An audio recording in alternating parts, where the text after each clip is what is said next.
ChatGPT y propiedad intelectual. ¿Qué debes saber? A principios del año, OpenAI ya reconoció que había vulnerado la propiedad intelectual en el entrenamiento de ChatGPT. Para sorpresa de todos, sin embargo, este mes una juez de Nueva York ha considerado que no se ha vulnerado la propiedad intelectual y ello considerando que el perjuicio es poco importante. ¿Qué ocurriría en España? Pues tenemos con nosotros en Tinku Legal a Rafael Aguado, asesor legal desde el año 2008 y desde el año 2016 asesor en ámbitos de Legal Tech e inteligencia artificial. Nos va a contar todo lo que debemos saber sobre ChatGPT. Como decimos, desde que salió ChatGPT en 2021 nos hemos encontrado con ciertas controversias en estos ámbitos. Bienvenido, exacto, Rafael. Gracias a vosotros. Gracias por estar con nosotros. Ilumínanos un poco, ¿no? ¿En qué casos específicos ChatGPT ha estado vulnerando o vulnera, en tu opinión, la propiedad intelectual? A ver, bajo mi humilde opinión, ninguno, no está vulnerando, porque yo siempre lo comparo con cómo estudiar. A ver, una máquina de inteligencia artificial se entrena a base de datos, al igual que el ser humano se recoge conocimientos a base de leer. Estas máquinas leen lo que está en internet o en función de los libros que se le puedan entrenar o de los datos que se le puedan entrenar. Entonces, ¿dónde está la vulneración de los derechos de autor o inteligencia o propiedad intelectual? Bajo mi punto de vista es muy poquito, porque lo que hace la máquina es leer y luego tú lo que haces es preguntarle en base a la duda que tú tienes y él, en función de todo ese conocimiento, te está dando una respuesta en base al conocimiento que tiene. Por lo tanto, podríamos compararlo conforme los humanos estudiamos. Nosotros estamos estudiando una carrera universitaria y no por ello estamos infringiendo ninguna propiedad intelectual, simplemente estamos adquiriendo lo que son conocimientos y en base a esos conocimientos luego ejercemos o nos inspiramos o damos un post o una respuesta. Pues yo lo comparo eso con ChatGPT. Sin embargo, sí que hay veces que lo que se debería hacer es controlar un poquito a lo que son este tipo de empresas que generan inteligencia artificial para evitar que plagien, simplemente en eso. Pero por ahora, como bien has dicho tú en Nueva York, esta jueza no ha visto que no haya ningún caso donde ChatGPT haya plagiado, que se haya entrenado con información reservada con derechos de autor y en propiedad intelectual, sí, pero repito, igual que nos informamos todos los seres humanos. Entonces, para poder informar, debes adquirir unos conocimientos. Entonces, lo que se le ha hecho a la IA es darle esos conocimientos. ¿Protegidos o no protegidos? Pues depende para quién. Porque yo pongo el símil de que si antes nosotros escuchábamos música y teníamos que comprar un CD y ahora lo escucho a través de Spotify, ¿está protegido el derecho de autor? Sí. Spotify paga un canon, pero tú no estás pagando ese canon, tú estás pagando una suscripción. Entonces se puede comparar también por esa vía directamente. Es una postura controvertida, ¿eh? No sí, todo el mundo te daría la razón. No todos me van a dar la razón, pero hay que tener en cuenta una cosa, que la inteligencia artificial está aquí para ayudarnos, no está aquí para copiar a nadie. Pero si yo le doy el conocimiento a un bebé y le digo, mira, léete este libro, léete otro, léete a Pablo Coelho, léete el Código Penal, léete, bueno, el Código Penal no porque es libre, pero léete cualquier otro libro. Y luego esa persona adquiere unos conocimientos y tú o tu amigo coge y le pregunta, ¿está vulnerando realmente la propiedad intelectual de los libros que se ha leído? No, está adquiriendo unos conocimientos. Sin embargo, ¿se puede regular? Sí, se podría regular esa situación con las máquinas. Justo en eso. ¿Qué vacíos legales crees tú que precisamente nos encontramos, ¿no? Porque dices, se podría regular, vale, entonces, ¿qué vacíos tiene ahora mismo la ley de propiedad intelectual para abarcar a la inteligencia artificial? Vale, lo primero es que no está regulada, entonces lo que está haciendo Europa es prohibir, y entonces no podemos prohibir la evolución, pero sin embargo yo siempre digo que podríamos meter cánones a estas empresas. ¿Por qué? Porque se están lucrando en base a unos conocimientos. Bien, perfecto, igual que yo pago una tasa a la universidad por formarme, pues a esta empresa también se le puede solicitar que pague una cierta de tasas o canos por entrenarse con ese conocimiento. Y un ejemplo muy símil que ya pasó hace muchísimos años es antes de que existiera, por ejemplo, las plataformas digitales de música, es que pusieron un canon a los CDs, a los fabricantes de CDs. Pues lo mismo podrían hacer en la regulación de poner un canon a estas empresas, a OpenAI o a Google o a quien sea, poner un canon por entrenar sus máquinas con obras protegidas por propiedad intelectual o derechos de autor o con música o con lo que sea. Se les puede poner un pequeñito canon que vaya destinado a los autores o a los que hayan construido cualquier cosa, porque no solo hablamos de propiedad intelectual, también podemos hablar de propiedad industrial, que también estas máquinas están siendo entrenadas con este tipo de datos que van recogiendo. Entonces, una de las soluciones, bajo mi punto de vista, es meterle un pequeño o un gran canon, da igual, el que se considere, y ese canon que se reparta. El problema viene luego en el reparto, ¿quién se lo queda? Claro, efectivamente. Sin duda, yo creo que has dado justo en el kit, ¿no? En todos los retos que nos está planteando a nosotros ChatGPT, a los profesionales del derecho y todos los quebraderos de cabeza, ¿no? Antes de darte algunas claves para ver qué puedes hacer en tu empresa con estos retos, recuerda que puedes seguirnos en YouTube. Danos like y además sí a la campanita. Comentabas, bueno, pues todos los problemas que efectivamente están ahora mismo sobre la mesa en el ámbito de la propiedad intelectual, que es uno de los campos que no sabemos qué va a pasar, ¿no? Todos los profesionales tenemos distintas opiniones, no tenemos claro qué va a ocurrir. Entonces, ¿cómo crees tú, tu opinión, que la ley de propiedad intelectual, aparte de esto del canon, qué otras cosas crees que podríamos adaptar en el ámbito de la propiedad intelectual? Lo primero es regularlo todo, pero no solo ya en la inteligencia artificial. La propiedad intelectual y derechos de autor abarca muchísimas cosas. Entonces, hay cosas que sin embargo no están reguladas, otras que sí. En lo que es la propiedad intelectual y derechos de autor le veo tantos vacíos legales que se pueden utilizar, como por ejemplo en inteligencias artificiales que generan música. Vale, esas inteligencias artificiales muchas están entrenadas con música, pero lo que te están devolviendo no es la música que ellos han aprendido, sino están aprendiendo una serie de patrones.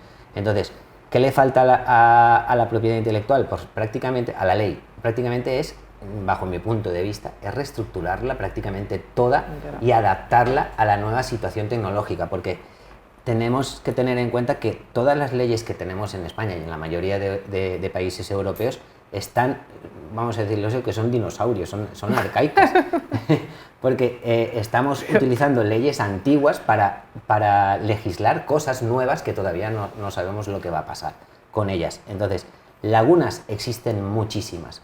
Te puedo poner un ejemplo, el 11 Labs o una inteligencia artificial que utilice música y que haya sido entrenada simplemente con notas musicales y que tenga la capacidad, como tiene ChatGPT, de inventarse y de crear, pues ahí se le debería regular a esa inteligencia artificial y poner en la ley diciendo, oiga, lo que he dicho anteriormente, a partir de ahora, a todas las inteligencias artificiales que utilicen ciertos entrenamientos deben de pagar un canon. Eso es lo que no está puesto todavía en la ley. Deberían ponerlo. Eso es lo que yo considero que lo principal que deberían hacer. Luego, conforme vaya evolucionando la tecnología, pues sí, tendrá que ir regulando. El problema que tenemos en España y en Europa es que evoluciona mucho más rápido la tecnología que las leyes.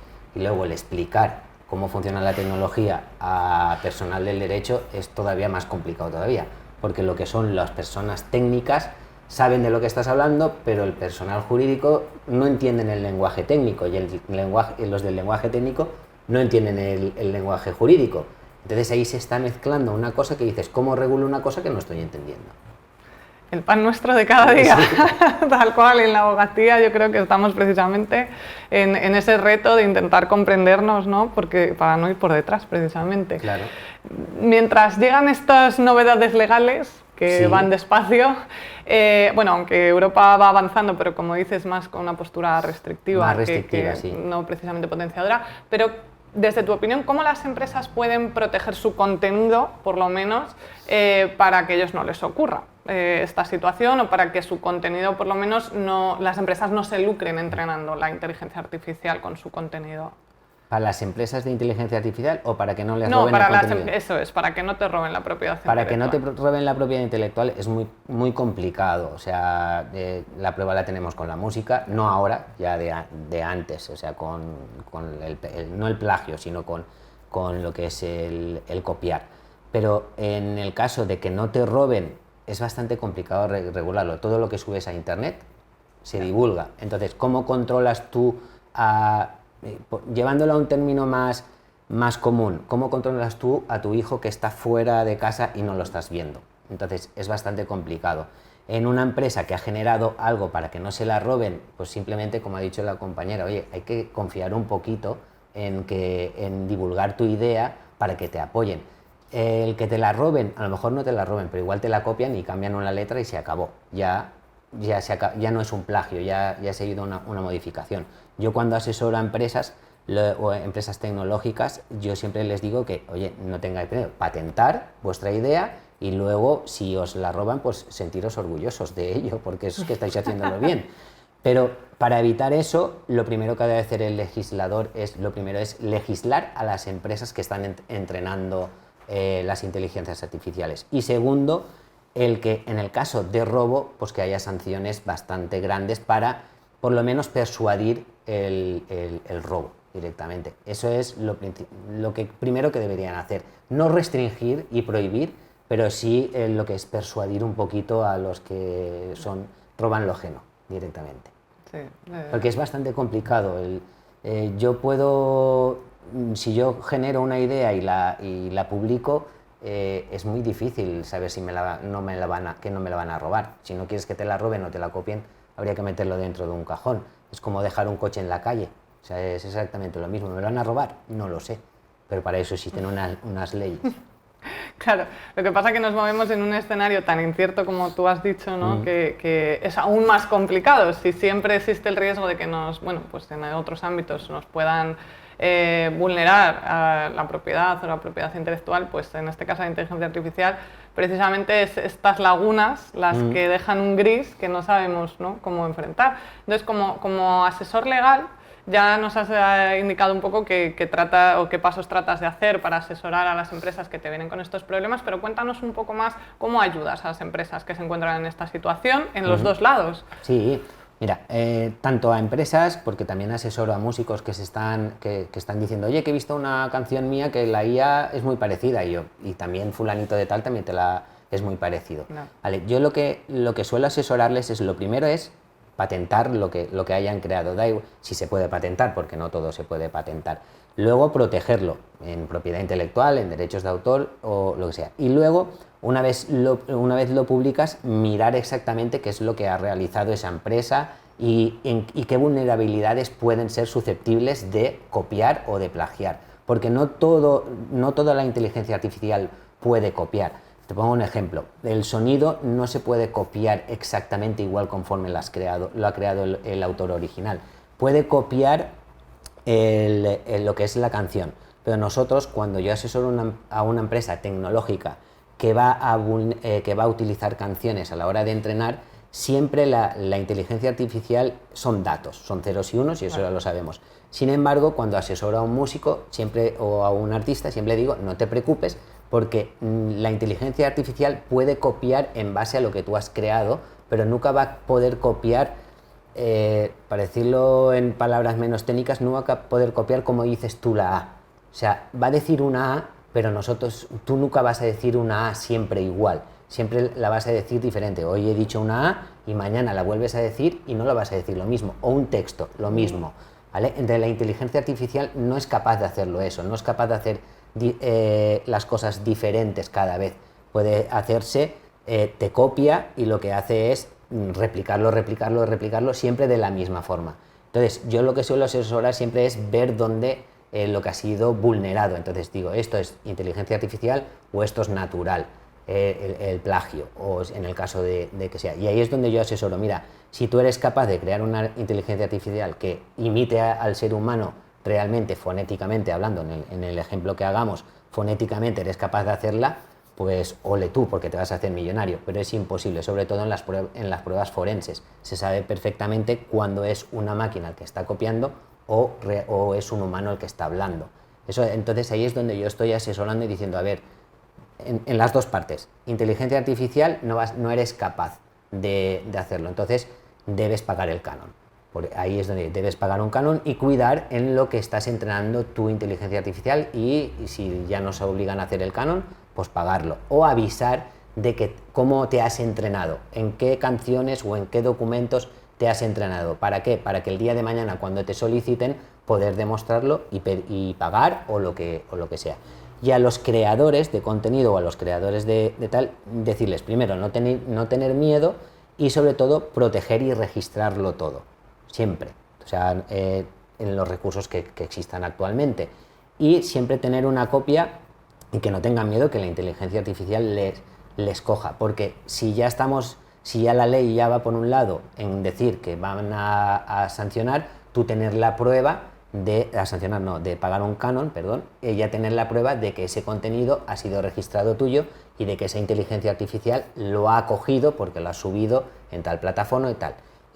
Nosotros y todos los mundos de la tecnología sabemos que todos los archivos pueden llevar, como se llama, un tipo de marca de agua, ¿vale? Entonces, un metadato y tal, pues si tú subes un archivo digital, directamente pues decir, oye, este metadato es mío, regístralo conforme puedas, y así es como yo suelo asesorarles, diciendo, registra todo el contenido, cómo lo has creado desde la A hasta la Z, regístralo en un papel o como quieras y mándalo a un sitio donde pueda estar registrado. Puede ser en patentes y marcas o simplemente subirlo a la nube para que tenerte una prueba o en Creative. Si es eso hablando de sonido. Si es una inteligencia artificial, lo mismo. Oye, decir claramente los pasos claros de cómo ha sido entrenada, qué datos habéis cogido, de dónde los habéis cogido, para evitar sanciones. Y sobre todo, el código que estáis utilizando, registrarlo, guardarlo, porque si tiene que haber un cambio legislativo que os obliga a cambiar el algoritmo a la hora de hacer cualquier cosa, que sea lo menos costoso posible el cambiar ese algoritmo.